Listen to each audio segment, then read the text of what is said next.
অন্ধ এ দেশের নাগরিক, অন্ধ কেন ভিক্ষা করবে? ও তো কোনো মায়ের সন্তান, ও তো কোনো বাবার সন্তান, ও তো কোনো কারো ভাই। তাহলে অন্ধ কেন ভিক্ষা করবে বলেন? রাষ্ট্রের দায়িত্ব কি ছিল? অন্ধ কেন ভিক্ষা করবে? রাষ্ট্রের কি দায়িত্ব ছিল? অন্ধ কেন ভিক্ষা করবে? ল্যাংড়া কেন ভিক্ষা করবে? বিকলাঙ্গ কেন ভিক্ষা করবে? এ রাষ্ট্রের প্রতি অন্ধের হক আছে। যারা বিকলাঙ্গ ল্যাংড়া, রাষ্ট্রের প্রতি তাদের হক আছে। জন্মগতভাবে যারা অ্যাবনরমাল, আধা পাগল, রাষ্ট্রের প্রতি তাদের হক আছে। কিছু মানুষ আছে দেখবেন একেবারে হত দরিদ্র ভিখারি, 10 বছর আগেও ভিক্ষা করে, 10 বছর পরেও সে ভিখারি ভিক্ষা করে। কেন ভিখারি মানুষের দ্বারে দ্বারে ভিক্ষা করবে? রাষ্ট্রের তাহলে কাজ কি ছিল? কেন বিধবা নারী সন্তান নিয়ে পেরেশানির মধ্যে কাটাবে? ওই বিধবা নারীর এতিম সন্তানের দায়িত্ব তো রাষ্ট্র নেওয়ার কথা ছিল। এইখানে রাষ্ট্রের প্রতি তার হক আছে। যখন রাষ্ট্র এই অন্ধের হক আদায় করলো না, রাষ্ট্র এই ল্যাংড়ার হক আদায় করলো না, রাষ্ট্র এই বুবার হক আদায় করলো না, রাষ্ট্র এই এতিমের হক আদায় করলো না, রাষ্ট্র এই শিশুদের হক আদায় করলো না, রাষ্ট্র গরিবের হক আদায় করলো না। এদেশের ধনীদের চিকিৎসা হয়, ভালো ভালো ডাক্তার, বড় বড় ডাক্তার দেখায়, বড় বড় হসপিটালে তারা চিকিৎসা নিতে পারে। কিন্তু গরিব মানুষের চিকিৎসা বড় হসপিটালে কেন হবে না? গরিবের চিকিৎসায় বড় ডাক্তার কেন দেখবে না? গরিবের ওষুধ কেনার কেন টাকা থাকবে না? কারণ কি? আপনি আমাকে একটু ব্যাখ্যা করে বলেন তো। গরিবের ব্যথা যেমন ধনীর ব্যথা তেমন, গরিবের জ্বর যেমন ধনীর জ্বরও তেমন, গরিবের মাথা ব্যথা যেমন ধনীরও মাথা ব্যথা তেমন, গরিবের প্যারালাইসিস যেমন ধনীরও প্যারালাইসিস তেমন, গরিবের অ্যাক্সিডেন্ট থেকে ক্ষত বের হয়, হাত ভাঙ্গা যেমন গরিবেরও হাত ভাঙ্গা তেমন, গরিবের আপনার কিডনি রোগ যেমন ধনীরও কিডনি রোগ তেমন, গরিবের হাই প্রেশার যেমন ধনীরও হাই প্রেশার তেমন। ব্যথার তো কোনো ধর্ম নাই, দুঃখেরও কোনো ধর্ম নাই, ক্ষুধারও কোনো ধর্ম নাই, ক্ষুধারও কোনো ধর্ম নাই। দরিদ্র ধনী ও বন্ধু, ধনীর ক্ষুধা যেমন গরিবের ক্ষুধা তেমন, হিন্দুর ক্ষুধা যেমন মুসলমানের ক্ষুধা তেমন।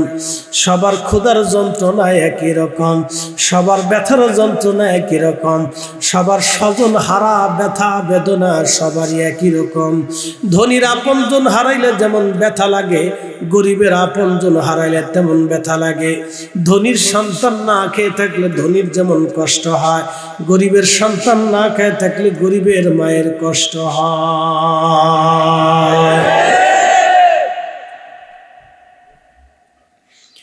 যখন রাষ্ট্র তাদের দায়িত্ব ঠিক মতো পালন না করবে, প্রিয় নবী বললেন, তখন তোমরা আল্লাহর গজব আর আযাবের জন্য অপেক্ষা করো, কিয়ামতের অপেক্ষা করো। কিয়ামত তাড়াতাড়ি আসবে।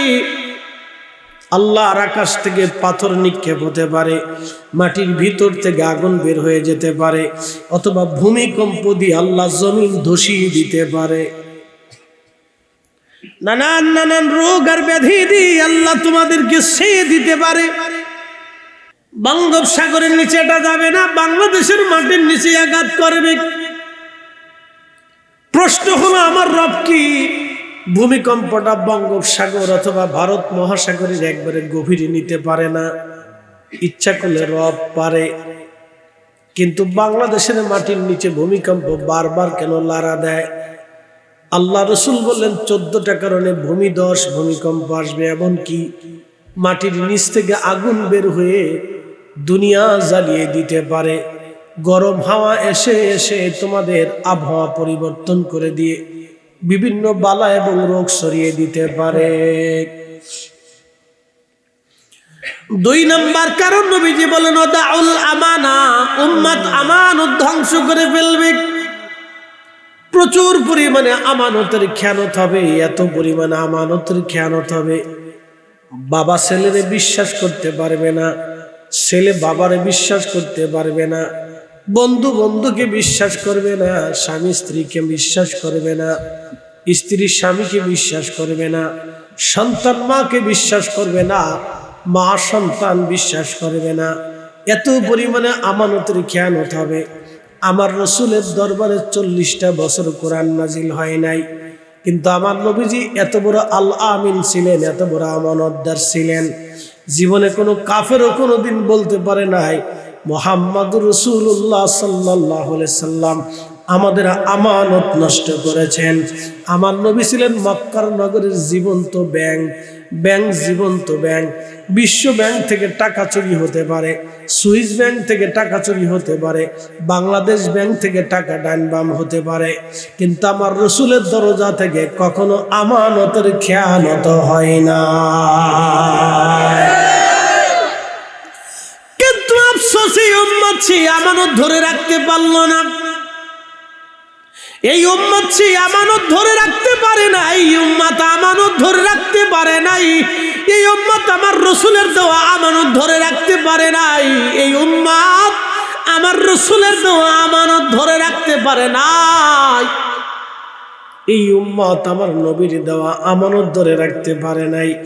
এত পরিমাণে আমানতের খেয়ানত বাইরে। কুকুরের 8টা 10টা করে বাচ্চা হয়, কোনো কুকুর তার বাচ্চা ছেড়ে পালায় যায় না। গাভীর বাচ্চা হয়, কোনো গাভী বাচ্চা রেখে পালায় যায় না। পাখিদের বাচ্চায় ডিম থেকে বাচ্চা হয়, কোনো পাখি বাচ্চা রেখে পালায় যায় না। বন্য প্রাণীদের বাচ্চা হয়, বন্য প্রাণীরাও বাচ্চা রেখে পালায় না। শুয়োরের বাচ্চা হয়, কিন্তু কোনো শুয়োর বাচ্চা রেখে পালায় না। কিন্তু আমাদের দেশে বহু নারী আছে যারা সন্তান রেখে পর পুরুষের হাত ধরে পালায় যায়। শুধু কি নারীর দোষ? শুধু নারীর দোষ দেব না। আমাদের দেশে বহু পুরুষ আছে বিয়ে করলো, বিয়ে করার পরে একটা বাচ্চা হলো, স্ত্রীর সাথে বেমানান ঝগড়া হলো, ডিভোর্স হয়ে গেল, তালাক হলো।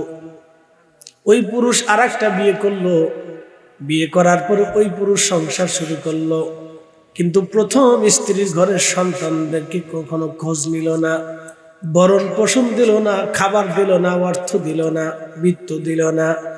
এই পুরুষও শুয়োর আর কুত্তার চাইতেও খারাপ। আপনারা বলেন ও মানুষ না মুসলমান? হাজরিন, ভালো করে কথা শুনে যাবেন।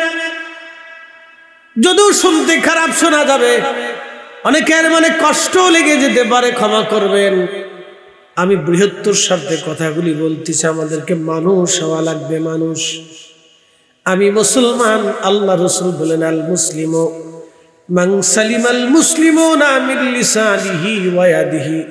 তিনি প্রকৃত মুসলমান যার জবান থেকে অন্য মুসলমান নিরাপদ থাকে, যার হাত থেকে অন্য মুসলমান নিরাপদ থাকে। আল্লাহর নবী বলেন আল্লাহি লা ইউমিন, আল্লাহি লা ইউমিন, আল্লাহি লা ইউমিন। আল্লাহর কসম সে ঈমানদার না, আল্লাহর কসম সে ঈমানদার না। সাহাবীরা বলেন মান কিলা ইয়া রাসূলুল্লাহ, নবীজি সে কে ঈমানদার না? নবীজি বললেন যার দ্বারা প্রতিবেশীরা কষ্ট পায়, প্রতিবেশীরা যার দ্বারা অনিরাপদ থাকে সে ঈমানদার না। বাংলাদেশের প্রত্যেকটা গ্রামে কিছু ছগলখোর আছে, এরা গ্রামে গ্রামে ভেজাল বাধায় বেড়ায়। বালাগানবাসী, অনেক কথা সমসাময়িক বিষয় নিয়ে বলে ফেললাম ভাই আমার। এরপরে নবীজি বললেন 3 নাম্বার হচ্ছে আমার উম্মতের ভিতরে পিতা মাতার অবাধ্য সন্তান এত পরিমাণে হবে, এত পরিমাণে সন্তান অবাধ্য হবে, অবাধ্য সন্তানে ভরে যাবে। উন্নত বিশ্বের দিকে যদি তাকায় দেখেন, এমন কোন শহর নাই যে শহরে বৃদ্ধাশ্রম না আছে। প্রত্যেকটা পরিবার থেকে বাবা মাকে বৃদ্ধাশ্রমে পাঠানো হয়। নিঃসঙ্গ তারা জীবন যাপন করে, সন্তানের সাথে তারা বসবাস করতে পারে না। বাংলাদেশে যদিও বৃদ্ধাশ্রম কম, কিন্তু বাংলাদেশে মানুষ যখন বুড়া হয়ে যায় সন্তান কর্তৃক নির্যাতিত হয়, বেশি নির্যাতন করে বেটার বউরা। মনে হয় এটা হোম মিনিস্টার। হাই হাই বলে আল্লাহ কি উন্নত বিশ্বের নারীরা সংসার কেমনে সাজাবে, অনেক পয়সার মালিক কেমনে হবে, কিভাবে ইন্ডাস্ট্রি করবে, ডাক্তার, ডক্টর, জ্ঞানী, বিজ্ঞানী, গুণী তৈরি হয়, সাহিত্যিক তৈরি হয়, কবি তৈরি হয়। উন্নত বিশ্বের মেয়েরা প্রকৌশলী তৈরি হয়, উন্নত বিশ্বের মেয়েরা বিজ্ঞানী হয়, উন্নত বিশ্বের মেয়েরা উদ্যোক্তা হয়, বিজনেসম্যান হয়। দেখবেন তারা বড় বড় খামার তৈরি করে, বড় বড় খামার তৈরি করে। আর আমাদের বাংলাদেশের বেডিদের মগজের ভিতরে খালি একটাই চিন্তা, একটাই ভাবনা, ননদের ঘর থেকে কেমনে তাড়াবে আর শ্বশুর শাশুড়ি থেকে কেমনে জুদা হবে। বালাগঞ্জবাসী, ঘরে ঘরে বৃদ্ধাশ্রম হবে। বাংলাদেশে যদিও বৃদ্ধাশ্রম তেমন নাই, কিন্তু এদেশের 100% ছেলে মেয়ের ভিতরে 80% ছেলে মেয়েরা বাবা মাকে মানে না। 80% ছেলে মেয়েরা বাবা মাকে মানে না। প্রত্যক্ষ পরোক্ষ ভাবে এদেশের 80% বাবা মা সন্তান কর্তৃক নির্যাতিত হয়ে থাকে। হয় গালি দেয়, না হয় মারে, না হলে ধমক দেয়। মনস্তাত্ত্বিক ভাবে বাবা মাকে তারা কষ্ট দেয়। যদি ছেলে না দেয় তাহলে ছেলের বউ দেয়। কি কথা কন না কেন? ছেলে যদি না দেয় তাহলে বেটার বউ যন্ত্রণা দেয়। কয়দিন আগে এক মুরব্বী দেখলাম, বলতেছে, বাবারে আমার 8টা সন্তান, সন্তান ছেড়ে আপনি একা একা কেন? বলে আমার স্ত্রী মারা গেছে। 8টা সন্তান আমার। বড় ছেলের বাড়িতে আমি ছিলাম, বড় ছেলের বাড়ি ছিলাম। বড় ছেলেটা চাকরি করে, বড় চাকরি, তার বাসায় ছিলাম। বৌমা আমার দিয়ে বাজার করায়, আমি তাতে খুশি, কারণ ছেলে চাকরি করে, আমি নিজে বাজার করি। বসে থাকার চাইতে কিছু কিছু কাজ করা ভালো। আমি বাজার সদাই আনি, কিন্তু বৌমা আমাকে সন্দেহ করে। একবারে গনে গনে খুঁটে খুঁটে জিজ্ঞাসা করে কোনটা কত দাম লিছে। আমি তখন বুঝলাম বৌমা আমাকে সন্দেহ করে। হাজিরিন, ভালো করে শুনে যাবেন, লম্বা বাড়াবো না, সারা রাত্র করবো না। মূল মূল কথাগুলি আপনাদের সামনে উঠাই নিয়ে আসলাম। হাজে যাইয়া হাজরা সোয়াব চুমা দেওয়ার জন্য হাজিরা নিয়মিত পারাপারি ধাক্কাধাক্কি করে। পৃথিবীর কোথাও যদি প্রচন্ড ধাক্কাধাক্কি হয় সেটা হলো হাজরা সোয়াদে। ওইখানে দেখবেন হাজিরা ধাক্কাধাক্কি করে হাজরা সোয়াদের চুমা দেওয়ার জন্যে। বলে কারণ কি? হাজরা সোয়াদের চুমা দিলে গুনাহ মাফ হয়ে যাবে। একদিন এক হাজি এসে আমাকে বললো, হুজুর আজকে দিছি। আমি বললাম, কি দিছেন? বহু কষ্ট করে হাজরা সোয়াদের চুমা দিয়েছি। বললাম, মাশাআল্লাহ, খুব ভালো কথা। হুজুর, এমন ধাক্কা খাইছি, এমন চাপ খাইছি, মনে হইতেছিল আজকে আর বেঁচে যেতে পারবো না। তারপরে চুমা দিছি, জীবন উপেক্ষা করে চুমা দিয়েছি।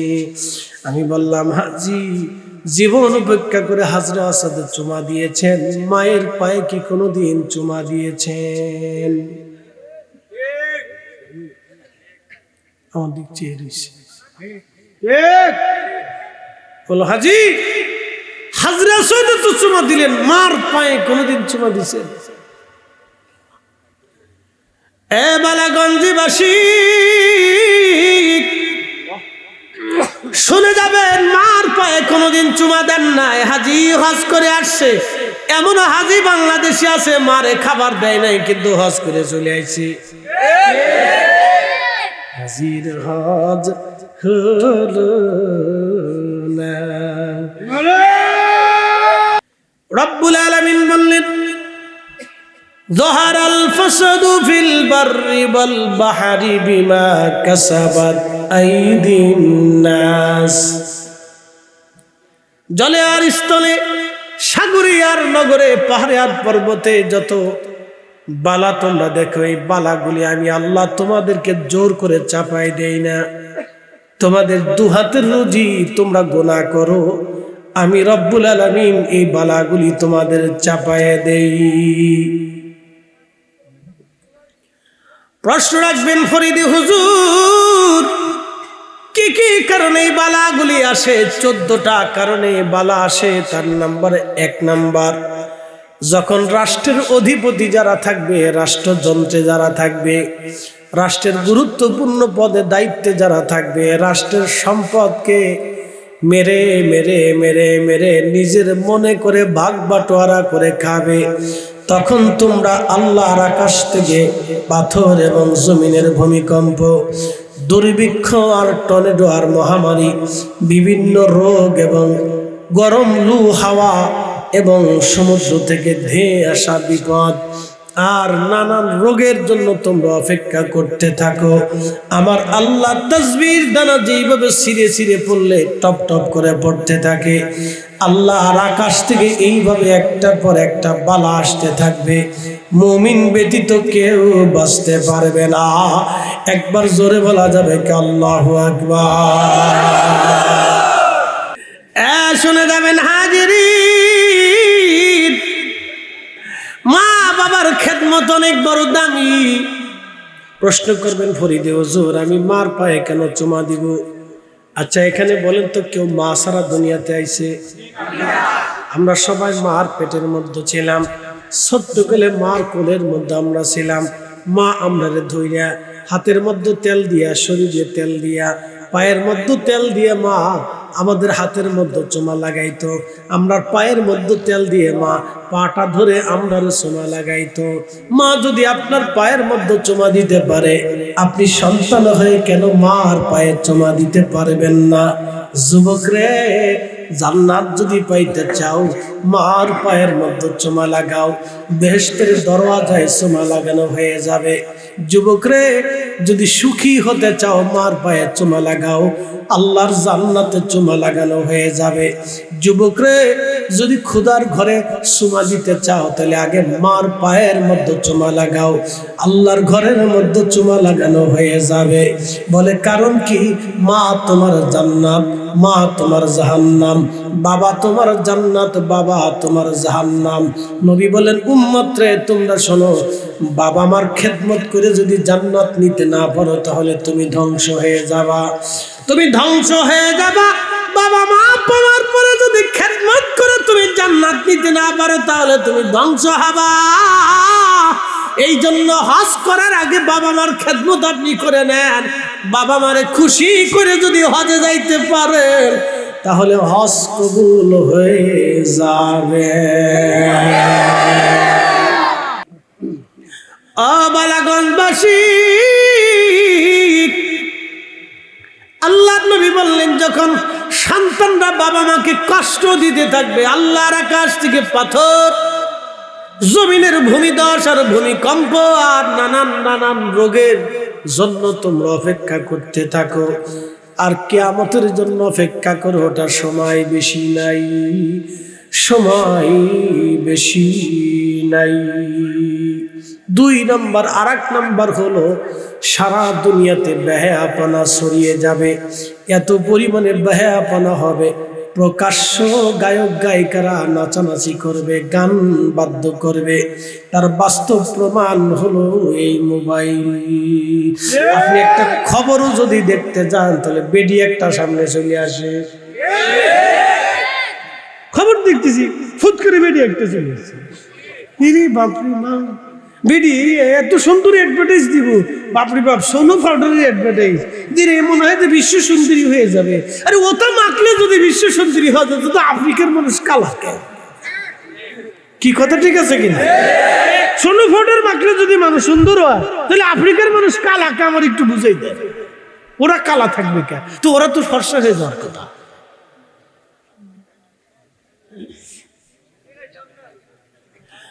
বাবাজি আমার, ভালো করে শুনে যাবেন। প্রিয় নবীজি বললেন, উম্মত রে তোমরা শুনে নাও, বেহায়াপনায় সয়লাব হয়ে যাবে সারা দুনিয়া। এত পরিমাণে বেহায়াপনা হবে, সারা দুনিয়া সয়লাব হয়ে যাবে বেহায়াপনা।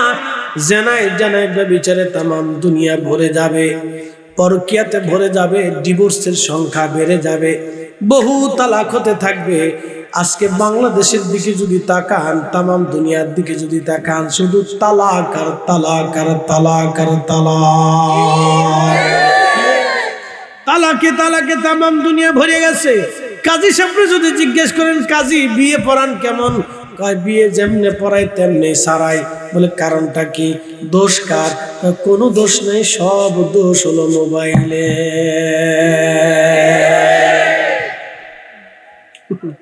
সব মোবাইলের দোষ। দোষ কার না, শয়তানের দোষ না, সব মোবাইলের দোষ। চিন্তা করে তখনই বলে গাঁজা খায়, হ্যাঁ তখন বিড়ি টানে। তো কেমনে বিড়ি টানে? বাপরে বাপ, কত ভাবলই বিড়ি টানে। ও কয়দিন আগে না দাঁড়ায় পেশাব করছে, হ্যাঁ কয়দিন আগে দাঁড়ায় পেশাব করছে, মানে খাইতে বুড়ি বিড়ি টেন দিছে না। মুরব্বীও চিনি না, বাপও চিনি না, খাওয়াই চিনি না। এইভাবে যদি চলতে তাহলে আগামী বাংলাদেশ অন্ধকারে নিমজ্জিত হবে, অন্ধকারে নিমজ্জিত হবে। বাপরে বাপ, নতুন জেনারেশন এমন অবস্থা যে বাপ মানে না, সে দেশের মুরব্বী কেমনি মানবে? ছাত্র উস্তাদ মানতেছে না। বাংলাদেশে এখন শিক্ষকদের কোনো মূল্য নেই। সেদিন দেখলাম এক শিক্ষক ছাত্রকে একটু শাস্তি দিছে, কিছু ক্লাস করে না বলে 130 দিন না কতদিন ক্লাস করতে, কতদিন? হ্যাঁ, ক্লাসের টাইম কত? 130 দিন না 150 দিন না 200 দিন, কতজন ধরে ক্লাস করতে? তো ছাত্র সারা বছর ক্লাস হয়েছে 15 দিন। কি ছাত্র ছাত্র চিন্তা করে, আন্তর্জাতিক খ্যাতি সম্পন্ন ছাত্র, এদের সারে একটু শাসন করছে বিদায় বাপে সারের দূরে আইসে পিটিয়েছে রাস্তা। কেমন বাপের বাপ, ওরে বাপের বাপ। ছাত্রের একটু শাসন করলে বাপেরা শিখতে যায়। আগে আমরা উস্তাদরা কায়দা মতো বাটাম চালান দিয়ে দিচ্ছি, পড়াশোনা না পড়লে, আদব লেহাজ না থাকলে। এই জন্য আগে ঘরে ঘরে আদবি তৈরি হতো, ছাত্র তৈরি হতো, মেধাবী তৈরি হতো। এখনকার মেধাবীরা কই লাভ নেই, ছাতা ওখানে বলে লাভ নেই। আও বুঝে না, বাও বুঝে না, কিচ্ছু বুঝে না।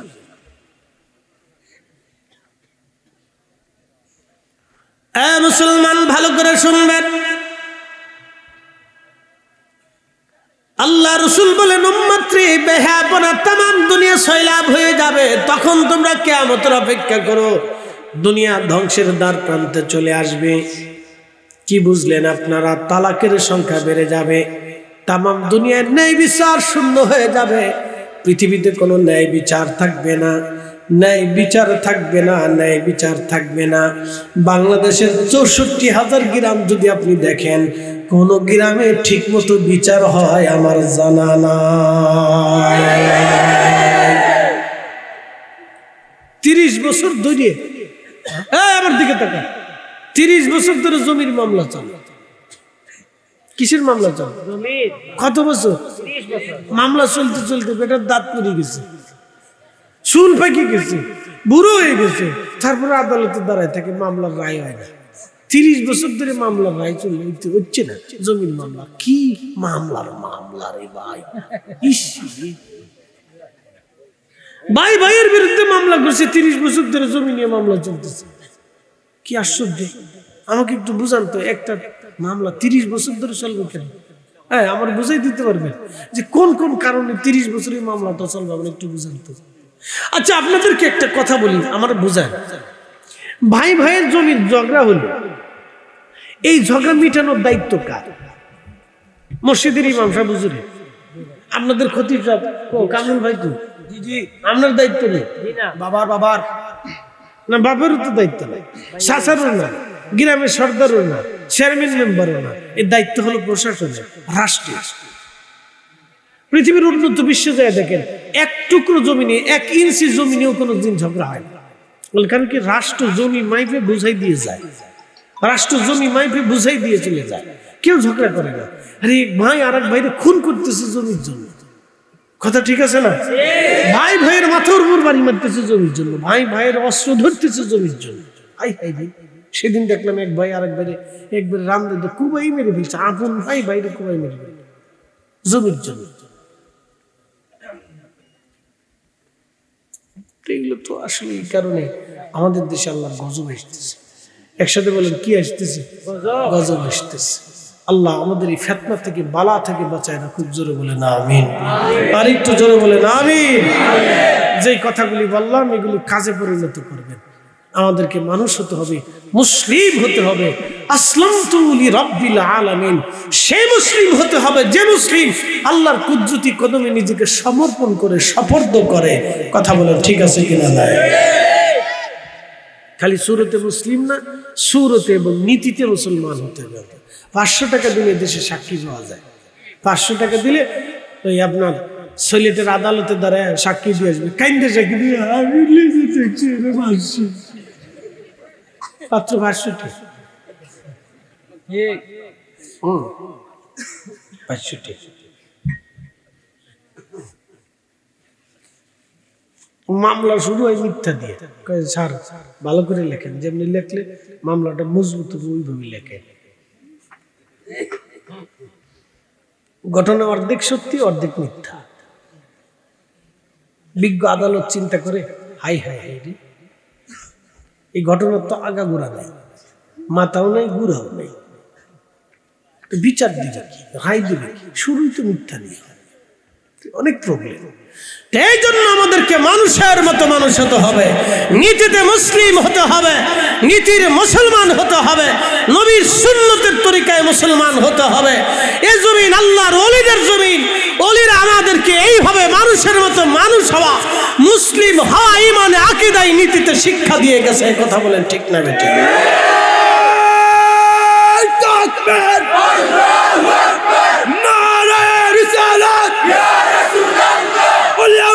দুশ্মনেরা বিশ্বনবীর শত্রুরা, ইসলামের শত্রুরা, আল্লামা ফরিদি জিন্দাবাদ জিন্দাবাদ, নারায়ে তাকবীর। বাপরে বাপ, গোলা আছে তো খতিব সাহেব দিদি আই হে সব গোলা আর খুব মহব্বতের মানুষ, বারবার যোগাযোগ করছে আমার সাথে, দোয়া করবেন আল্লাহ কবুল করুক। সকলে বলে না আমিন। খতিব সাহেবের হায়াতের মধ্যে আল্লাহ বরকত দিক, জোরে বলে না আমিন। কারণ খতিব সাহেবরা যদি ঠিক মতো থাকে তাহলে সমাজ মোটামুটি একটু বুঝসুঝ হয়। কারণ আমার মসজিদে আমি এইভাবে বাটাম চালান দিই, কারণ আমার খতিবের কোনো চাকরির চিন্তা নেই। আমার কোনোদিন কমিটি করে না, হুজুর আজকে আসলেন নাকি, কালকে গেলেন নাকি, ওটা করে আমি চাকরি গেট আউট, আইসি গেট আউট, আমার দরকার নেই। বহুবার কইছি আমি যাই গে, না হুজুর যাই না, আপনি গেলে গা এত সুন্দর মাছ পাওয়া যেত না, যাবেন না। আমি টেকার লাগে খতিবগিরি করি না। এই জন্য ইমাম সাহেবরা স্বাধীনতার দরকার, কিন্তু দুঃখের বিষয় হলো ইমাম সাহেবের বেতন কম। কথা ঠিক আছে না? আমি এক গ্রামে ঢুকছি, জিজ্ঞেস করলাম ইমামের বেতন কত? হুজুর মাসে 2000 টাকা। তো ইমাম সাহেব দাঁড়ায় বললো, হুজুর 6 মাস বাকি রাখছে। আমি বললাম পুরা গ্রামে আগুন ধরাই দেয়, ওরা জালিম। ওরা জালিম, পুরা গ্রামে আগুন ধরাই দেয়। এত গ্রামের মানুষ একজন ইমাম সাহেবের বেতন দিতে পারে না, ওরা জালিম। ওরা আম চলে, চাম চলে, বিড়ি চলে, কালমা চলে, পান চলে, চা চলে, সব চলে, খালি আল্লাহর ঘরের মসজিদের ইমামের বেতনটা চলে না। ও জালিম, বাড়ি করে আগুন দিয়ে দেন, ও জালিম। তো মসজিদ তো আপনাদের কাছে আল্লাহর পক্ষ থেকে আমানত। কথা ঠিক আছে কিনা? আল্লাহর ঘর আল্লাহর পক্ষ থেকে মুসলমানদের কাছে আমানত। ইমাম সাহেব হুজুর মাসে 2000, তাও 6 মাস বাকি রাখছে। আমি উরে জালিমের জালিম, কোন গ্রামে এসে ওয়াজ করার জন্য? এটা চলতেছে। আল্লাহ আমরা সঠিক সমাজ দান করুন, ইনসাফ দান করুন। সকলে বলেন আমিন। আসেন নবীজিকে সালাম জানাই, ইয়া নবী সালাম আলাইকা, ইয়া রাসূল সালাম আলাইকা, ইয়া হাবিব সালাম আলাইকা,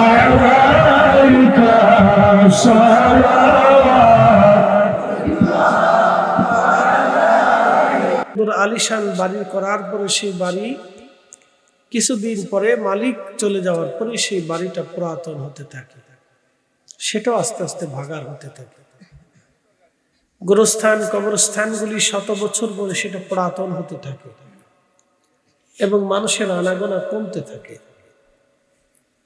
মানুষের বয়স যত বাড়ে, চুল দাড়িগুলি পাকতে থাকে, শক্তি কমে আসতে থাকে, চোখের পাওয়ার, হাতের পাওয়ার এবং রক্তের পাওয়ারগুলি ধীরে ধীরে ধীরে ধীরে দুর্বল হতে থাকে। সমস্ত অঙ্গ প্রত্যঙ্গগুলি ধীরে ধীরে নিস্তেজ হতে থাকে। এই জন্য আল্লাহ বলেন কুল্লু মান আলাইহা ফান, সব কিছু শেষ হয়ে যাবে। ওয়ায়াবকা ওয়াজহু রাব্বিকা যুল জালালি ওয়াল ইকরাম, শুধু তোমাদের রব থাকবে, বাকি কিছু থাকবে না। অনেক সাগর একসময় শুকিয়ে গেছে, অনেক নদী আজকে মৃত্যু প্রায় হয়ে গেছে। বাংলাদেশের বহু বড় বড় নদী মরার মতো হয়ে গেছে, সাগর নদীতে চর পড়ে গেছে। আমাদের ছোট নদী চলে বাঁকে বাঁকে, বৈশাখ মাসে তার হাঁটু জল থাকে, পার হয়ে যায় গরু, পার হয় গাড়ি, দুই ধার উঁচু তার ঢালু তার পারি।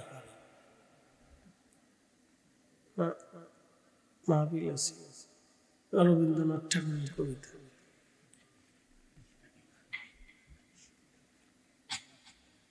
এই যে নদীগুলি আজকে শুকিয়ে যাচ্ছে, একসময় নদীও শেষ হয়ে যাবে, সাগরও শুকিয়ে যাবে।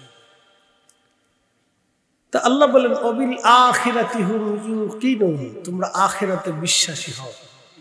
একসময় এটা শেষ হয়ে যাবে, আমার কাছে তোমাদেরকে দাঁড়াইতে হবে। আমি মালয়েশিয়াতে একটা গুহা দেখেছি, এটার নাম হচ্ছে বাতু গুহা। 40 কোটি বছর বয়স একটা পাহাড়ের গুহাটা, 40 কোটি বছর বয়স।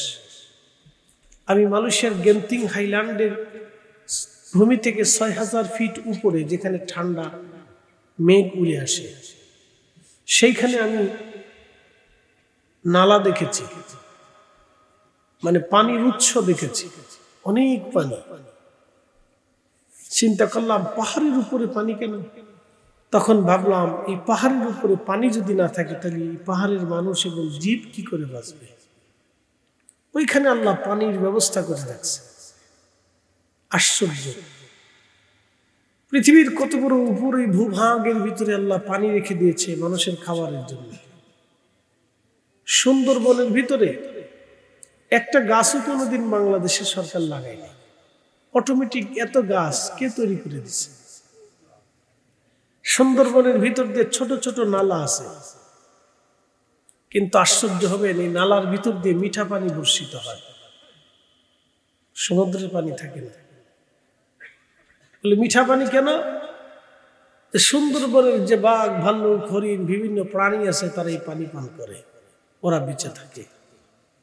একসাথে জোরে বলবেন আল্লাহু আকবার। মালিকটাকে একসাথে বলেন কে? একসময় এগুলি নিঃশেষ হয়ে যাবে। পৃথিবী ধ্বংসশীল, এটা শেষ হয়ে যাবে, যে কোনো সময় কিয়ামত আসবে। তবে পূর্ববর্তী নবীরা কিয়ামতের আলামত সম্পর্কে শুধু আমার রাসূলের আগমনের বার্তা দিত, যে আখিরি নবী আসবে, এই নবী আসার পরে দুনিয়া শেষ হয়ে যাবে। আখিরি নবী আসবে, দুনিয়া শেষ হয়ে যাবে এই নবী আসার পরে। কিন্তু আমাদের নবী কিয়ামতের আলামত সম্পর্কে 2 ধরনের ভবিষ্যৎবাণী করেছেন। একটা আলামতে সুগরা, ছোট ছোট আলামত, আর একটা হচ্ছে আলামতে কুবরা, বড় বড় আলামত। ছোট ছোট আলামত হবে 85টা, আর বড় বড় আলামত হবে 7টা। এই 85 আলামতের একেবারে শেষ প্রান্তের দিকে আমরা চলে এসেছি। পৃথিবীর বৃদ্ধকাল চলতেছে।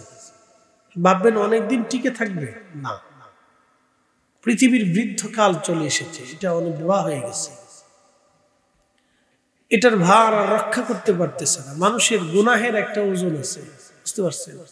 গুনার একটা ওজন আছে। পৃথিবীর উন্নত বিশ্ব যদি যায় দেখেন, শুধু জেনা আর জেনা, শুধু ব্যভিচার আর ব্যভিচার। আমি গেন্তিং হাইল্যান্ডের উপরে যে সুন্দরী নারীরা, শত শত বিলিয়নিয়র, কোটি কোটি টাকার মালিকরা বসে বসে জুয়া খেলতেছে, পুলিশ তাদেরকে পাহারা দিচ্ছে। আপনি বুঝেন তো, জুয়া খেলার জন্য পুলিশ প্রোটোকল আছে, হাজার হাজার কোটি টাকা ওখানে লেনদেন হয়, জুয়ার লেনদেন। ভালো করে বুঝছেন? উন্নত বিশ্বগুলি জেনা খুব সহজলভ্য, খুব সহজ। ইচ্ছা করলেই যে কোনো পুরুষ এবং নারী জেনা করতে পারে। প্রকাশ্য বেহায়াপনা, নারীরা অর্ধ উলঙ্গ হয়ে রাস্তায় চলতেছে। পৃথিবী নিঃশেষ, এটার বৃদ্ধকাল চলে। ভাববেন বেশি দিন টিকে থাকবে না। মানুষের গুনাহের একটা ওজন আছে, পৃথিবী এখন এই ওজন সহ্য করতে পারতেছে না, এটার বয়স শেষ হয়ে আসতেছে। কিছুদিন আগে দেখলেন না, করোনা ভাইরাস দিল, এটা আল্লাহর পক্ষ থেকে একটা গজব। পৃথিবীর কেউ জানতো না এই রোগ দুনিয়াতে আসবে, এবং উন্নত বিশ্বের কোটি কোটি মানুষের এই রোগে আক্রান্ত হয়ে লক্ষ লক্ষ মানুষ এই রোগে মারা গেল, কয়েক কোটি মানুষ এই রোগে আক্রান্ত হল। বুঝেন আপনি, মুহূর্তের মধ্যে সারা পৃথিবীতে রোগ ছড়িয়ে গেল, সারা পৃথিবীর বিমান উড্ডয়ন বন্ধ হয়ে গেল, গাড়ি চলাচল বন্ধ হয়ে গেল, ট্রেন বন্ধ হয়ে গেল, ব্যবসা বাণিজ্য স্থবির হয়ে গেল, হসপিটালগুলিতে সিরিয়াল পড়ে গেল, লাশের পর লাশ, লাশের পর লাশ চলতে লাগলো। কত মানুষ স্বজন হারিয়েছে, চোখের পানি ফেলেছে, তার হিসাব নেই। 30 লক্ষ মানুষ যদি মারা যায়, তাহলে 30 লক্ষ পরিবারের অন্তর 1 কোটি মানুষের চোখের পানি ঝরেছে। 1 ফোঁটা করেও যদি চোখের পানি ভরে, তাহলে 1 কোটি ফোঁটা চোখের পানি পড়েছে। 1 কোটি ফোঁটা চোখের পানি যদি এক জায়গায় করে, তাহলে কত পরিমাণ পানি হবে হিসাব করে পরিসংখ্যান। বলে কেন পরে? 1.5 লক্ষ ফিলিস্তিনি মারা হলো, আজ পর্যন্ত বিচার হয় নাই। 1.5 লক্ষ রোহিঙ্গা হত্যা করা হলো নিজ বিচারে, পাখির মতো গুলি করে করে, ব্যাঙ আর পশু পাখির মতো মারা হলো, আজ পর্যন্ত বিচার হয় নাই। 75 বছর ধরে একটা নিরীহ ফিলিস্তিনি জাতি, যারা ইসরায়েলিদেরকে মেহমান হিসেবে জায়গা করে দিয়েছিল, নিজের ঘর ছেড়ে দিয়ে ফিলিস্তিনিরা তাদেরকে জায়গা দিয়েছিল, খাইতে দিয়েছিল, বসতে দিয়েছিল, তারা এখন তাদের গুলির সন্তানের বুকের মধ্যে গুলি করে মারতেছে। কত বড় নাফরমানি এবং বেঈমানি কল্পনা করতে পারবেন?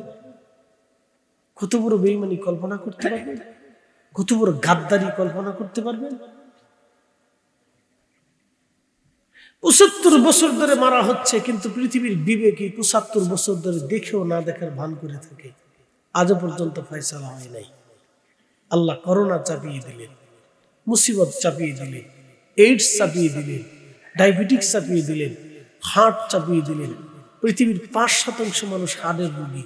বুঝেন তাহলে কত কোটি মানুষ হার্টের সাথে সম্পৃক্ত, কোটি কোটি মানুষ ক্যান্সারে আক্রান্ত, কোটি কোটি মানুষ প্যারালাইসিস আক্রান্ত, কোটি কোটি মানুষ ডায়াবেটিস আক্রান্ত, কোটি কোটি মানুষ অন্ধতে আক্রান্ত, কোটি কোটি মানুষ বুবায় আক্রান্ত, কোটি কোটি মানুষ এই আপনার এই কি বলে কিডনি পচায় আক্রান্ত, কোটি কোটি, শুধু বাংলাদেশে কিডনি পচা মানুষ আছে 3.5 কোটি, লিভার পচা মানুষ, ক্যান্সারে আক্রান্ত মানুষ, বিভিন্ন রোগের সাথে আক্রান্ত মানুষ, কোটি কোটি মানুষ বিভিন্ন অসুস্থতায় আক্রান্ত। আল্লাহ এই অসুস্থতা একবার দিলে আর আসমানে উঠায় নেয় না। বলে কেন? শুধু পাপের কারণে। সিলেটবাসী, বালাগঞ্জবাসী, কথা যদি শুনতে খারাপ শোনা যাবে, কিন্তু আহা, এইভাবে সমাজে হাজার হাজার মানুষ আছে, মানুষ হইয়া ভবেতে আসিয়া মানুষের করিলাম কি? আমি নবী না মানিলাম, কি যে ভুল করিলাম, নবী না মানিলাম, কি যে ভুল করিলাম, ভস্মে ঢালিলাম ঘি, মানুষ হইয়া ভবেতে আসিয়া মানুষের করিলাম কি?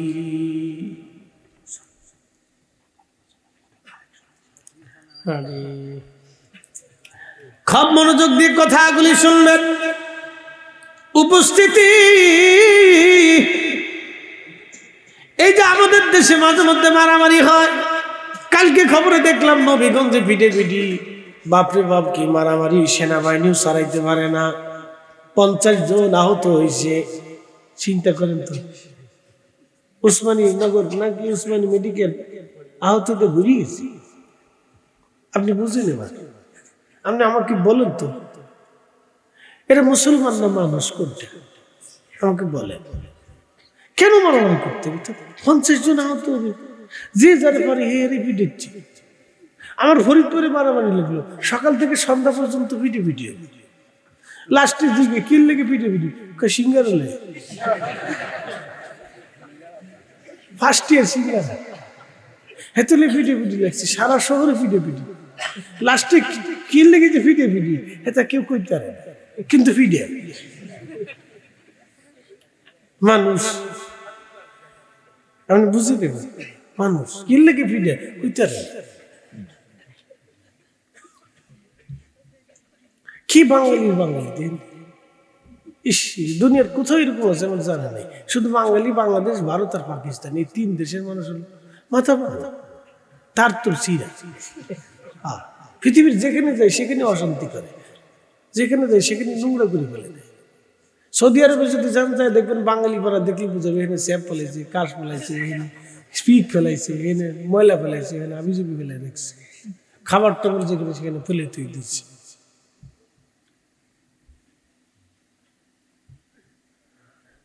এই উপস্থিতি ভালো করে শুনে যাবেন, যদিও শুনতে খারাপ শোনা যাবে কিন্তু কষ্টের সাথে বলতেছি ভাই আমার। ব্রাহ্মণবাড়িয়াতে মারামারি হলো, 2 গ্রামের পিডেপিডি, চট্টগ্রামে বিশ্ববিদ্যালয়ের গ্রামের মানুষের পিডেপিডি হলো। 2 দলের পিডেপিডি, কারো বাড়ি ঘর দখল করলো, থালা বাসন উট ঘরা দুম্বা ছাগল পাগল যার যা ছিল বাড়ি ঘর থেকে লুট করে নিয়ে চলে আসলো। এখনো যদি এই সভ্যতার জমানায় যদি এত বড় অসভ্যতা চলে তাহলে বোঝা যাবে আমরা এখনো মানুষ হতে পারি নাই। কথা বলে, এই সভ্যতার যুগে যদি এত বড় অসভ্যতা চলে যে মহিলাদের কাপড় চোপড় পর্যন্ত চুরি করে নিয়ে আসে, লজ্জা করা উচিত, হায়া থাকা উচিত, জাতি শরম করা উচিত যে একজনের বাড়ি দখল করে এনে গরু ছাগল নিয়ে আসবে। ওই গরু আনিস নি তো শুয়োর ধরে নিয়ে আসছিস তুই, ও গরু খাইলে তোর শুয়োর খাওয়া হবে, ওই গরুর যতটুকুন গোস্ত খাবি ততটুকুনের শুয়োরের গোস্ত খাবি। এই কথা কর না কেন? কি করে মুসলমানেরা নামাজ পড়ে, শয়তান চিন্তা করে বাপরে বাপ কত বড় সিটার রে, ওতে নামাজ পড়তেছে সিটার কোথায়।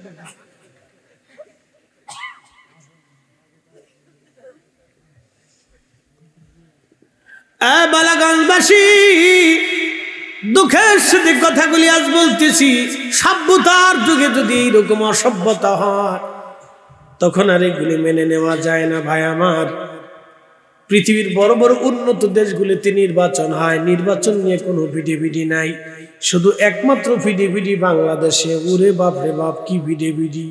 ঈদলে কাঁদিয়ে শীতে কাজ করে তারপরে ভিডিও।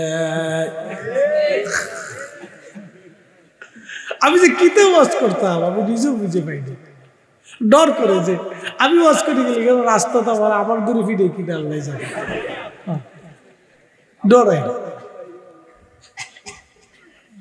ডর করে শেষে ওরা আমার ফিরে কিনে। প্রিয় ভাই আমার, খুব মনোযোগ দিয়ে শুনবেন।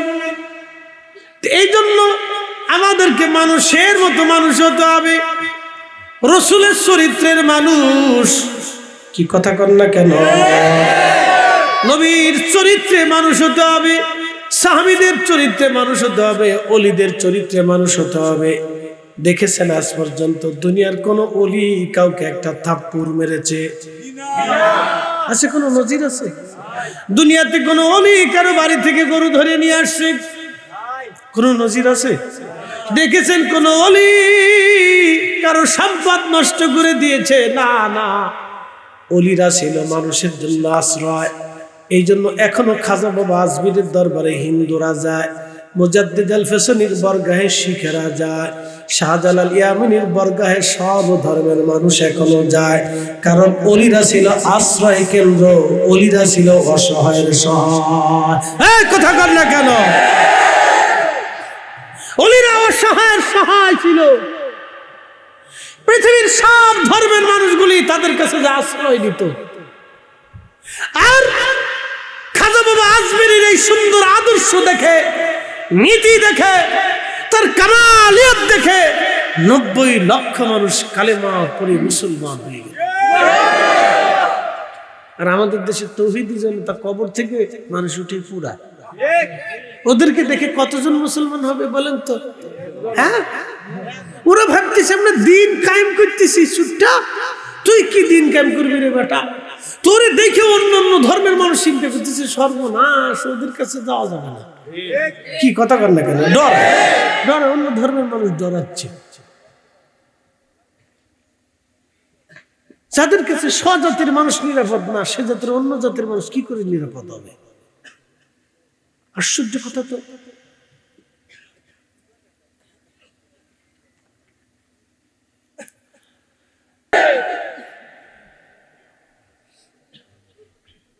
কিরে তোরা বইয়ের যুগ কে? হ্যাঁ, স্বার্থ আছে না? স্বার্থ স্বার্থ।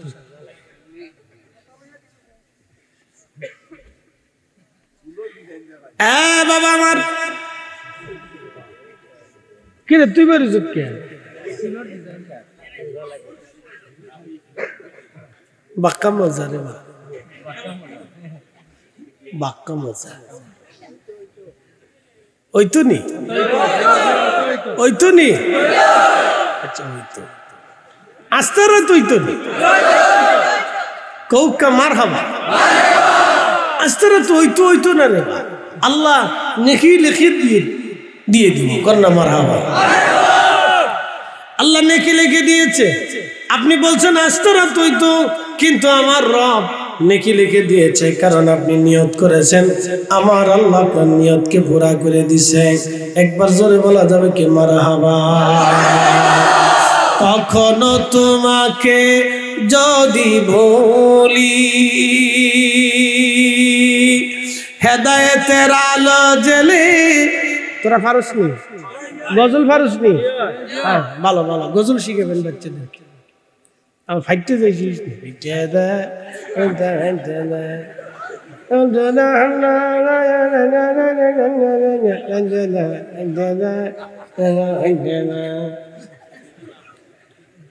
আবার এই তো শিখিস। পুরে বাপরে বাপ, ল্যাংটা বলা দূর ইচ্ছার কে।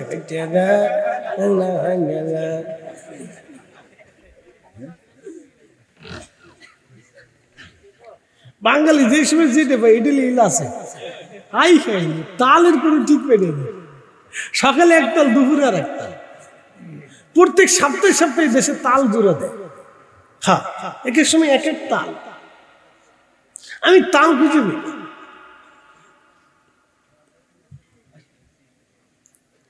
কখনো তোমাকে যদি ভুলি, হেদায়েতের আলো জ্বেলে নিয় কাছে তুলি, ঠাই দিও প্রিয়তম ওগো মহিয়ান।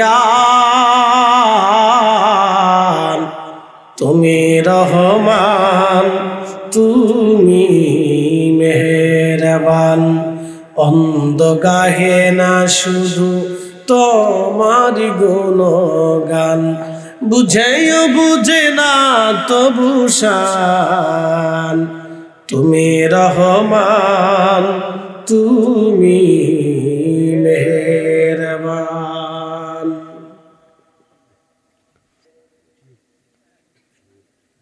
বলেন, এই আমার দিকে কথা করেন, বলেন তো, বাবা সন্তানের বাজার করবে, বাবা যদি সব বাজারের টাকাও খেয়ে ফেলে দেয়, তো সন্তান কোনো জবাব নিতে পারে না, জবাব নিতে পারে না, কখনোই না। একটা আফসোস করে বললো, 8টা সন্তানকে আমি বাজার করে খাওয়াইছি, 8টা সন্তানকে আমি অর্থ দিছি, পড়ালেখা করাইছি, আহা, কিন্তু বৌমা আমাকে সন্দেহ করে। 8টা সন্তানকে মানুষ বানাইলাম, আমার তখন চুরি করা লাগে নাই, বৌমা আমাকে সন্দেহ করে। একদিন 10টা টাকা বাজার থেকে বেঁচেছিল, তো আমি পাঞ্জাবির পকেটের ভিতরে 10টা টাকা রেখে দিছি। 10টা টাকা বাজার থেকে, সন্তানের 10 টাকা বাজার থেকে বাঁচছে। বৌমা আমাকে পকেট থেকে টাকাটা বের করে বললেন, বাবা আপনি চুরি করেন। বৃদ্ধ বলল, জীবনের শেষ বয়সে চিন্তা করলাম সন্তানের সংসারে অশান্তি না বোধ হয়, চলে আসি। ছেলেটাকে ডাক দিয়ে বললাম, বেটা রে, 8টা সন্তান তোরা ছিলি আমার, 7টা সন্তানকে আমি লালন পালন করছি, অর্থ দিছি, টাকা দিছি, খাবার দিছি, বাজার করে আনছি বাবা, চুরি করে লাগে নাই। আজকে তোমার সংসারে এসে 10টা টাকার জন্য চোরের অপবাদ নিতে হয়। তোমার এই সংসারে তোমাকে কষ্ট না দিয়ে তোমরা সুখে থাকো, আমি চলে যাবো। বলেন এটা বাংলাদেশ,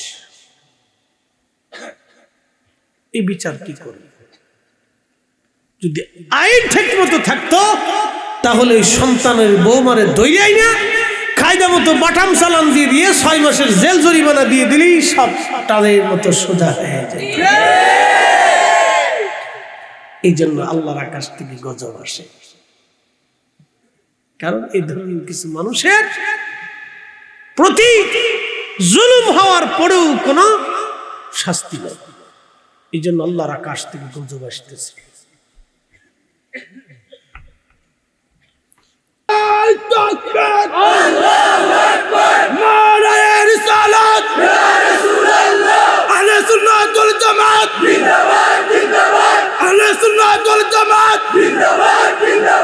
বাঁচাও ইমান, বাঁচাও দেশ, আল্লামা ফরিদ জিন্দাবাদ, জিন্দাবাদ।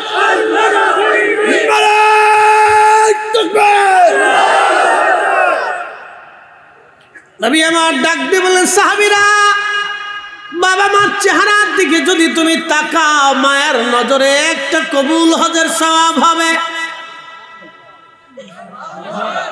আর জোরে জোরে জোরে জোরে জোরে বাবা মার চেহারার দিকে তুমি যদি মায়ের নজরে তাকাও, একটা কবুল হজের সওয়াব হবে।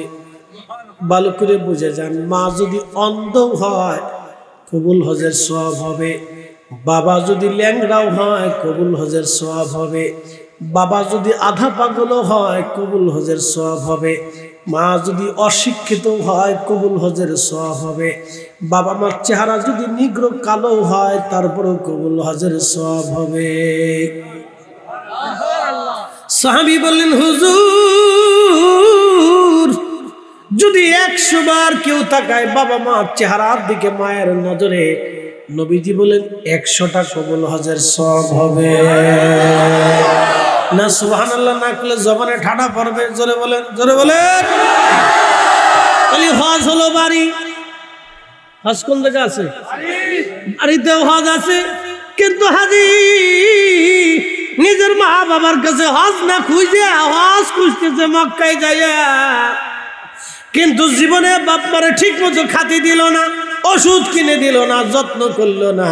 এখন হয়েছে বিরাট বড় হাজি সাহেব, কাগজের মধ্যে লেখা অমুক হাজি, তমক হাজি, অমুক হাজি, তমক হাজি।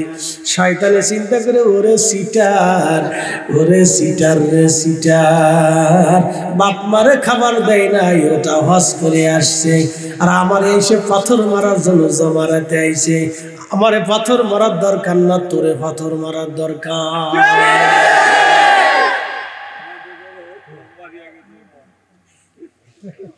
ওই তো নি,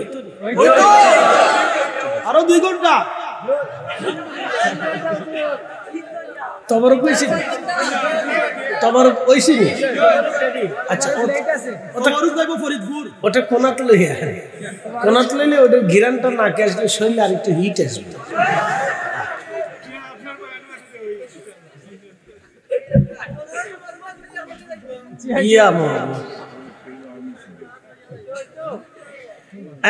রাত তো অনেক বেশি, রাত 1:45 বাজে।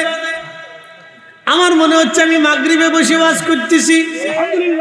1:45 বাজার পর আপনাদের শরীরে কোনো ক্লান্তি নাই, চোখে ঘুম নাই, তার মানে বোঝা গেল আপনারা সিন্নির পাগল না, আপনারা নবীর পাগল। ওরা কয় আমরা বলে সিন্নির পাগল। রাত 1:45 সময় কেউ সিন্নির লেগে বসে থাকে নাকি? দাদা ঠিক আছে না? ওরা খায় আমরা বলে সিন্নির পাগল। আমি তো আমরা আল্লাহ গরু দিয়ে সিন্নি খাওয়াই, তোরা চাইয়ে দেয়।